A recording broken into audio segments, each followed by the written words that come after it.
হাদিসে আল্লাহ রাসূল সাল্লাল্লাহু আলাইহি ওয়াসাল্লাম বলেছেন, সাদাত বিন আওস রাদিয়াল্লাহু তাআলা আনহু হাদিস বর্ণনা করেছেন, তিনি বলেছেন ইন্নী লা আখাফু আলা উম্মতি, আল্লাহ রাসূল সাল্লাল্লাহু আলাইহি ওয়াসাল্লাম বলেছেন ইন্নী লা আখাফু আলা উম্মতি, আমি আমার উম্মতের জন্য কোনো কিছুই ভয় করি না।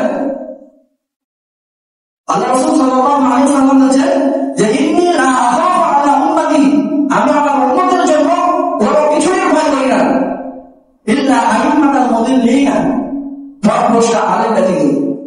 এক শ্রেণীর মানুষ আছে যারা আপনাকে ইসলামের দোহাই দিয়ে কোরআন সুন্নাহর কথা বলে আপনাকে ডাকবে, অথচ তাদের এই ডাকটা, তাদের এই কর্মকাজটা কোরআন সুন্নাহর মাধ্যমে ঠিক না। এই জন্য আল্লাহ রাসূল সাল্লাল্লাহু আলাইহি ওয়াসাল্লাম বলছেন ইন্নী লা আখাফু আলা উম্মতি, আমি আমার উম্মতের জন্য কোনো কিছুই ভয় করি না, শুধু ভয় করি আইম্মাতাল মুদিল্লিনা, পথভ্রষ্ট আলেম।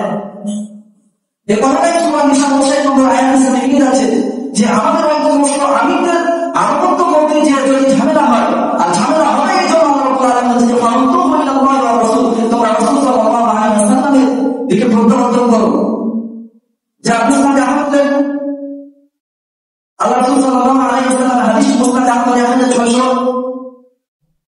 1694 নম্বর হাদিস, আল্লাহ রাসূল সাল্লাল্লাহু আলাইহি ওয়াসাল্লাম বলেছেন যে ইন্নী লা আখাফু আলা উম্মতি, আমি আমার উম্মতের জন্য কোনো কিছুই ভয় করি না, ইল্লা আইম্মাতাল মুদিল্লিনা, পথভ্রষ্ট আলেম ব্যতীত। তাহলে বুঝতে হবে পৃথিবীতে শুধু পানি টুপি চিন্তা করে থাকলে তার কথা মানতে হবে এমন কথা নয়। ইমাম আবু হানিফা রাহিমাহুল্লাহ তিনি বলেছেন যে ইলা সাহারা হাদিস সুবহানাল্লাহ মাযহাবি, যেটা সহিহ হাদিস সেটাই হচ্ছে আমার মাযহাব। ওদের আমাকে আপনাদের এটা বিবেচনায় রাখতে হবে, আমাকে আপনাদের খেয়াল রাখতে হবে।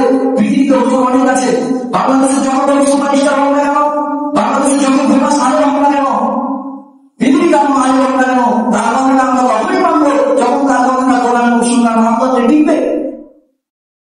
আরেকটা হাদিসে হযরত আবু হুরায়রা রাদিয়াল্লাহু তাআলা আনহু বলেছেন যে আমি রাসূল সাল্লাল্লাহু আলাইহি ওয়াসাল্লামকে বলতে শুনেছি যে এমন কিছু বিষয় আছে যে বিষয়ের জন্য আমি আমার উম্মতের দাজ্জালের ফিতনার চেয়ে বেশি ভয় করি।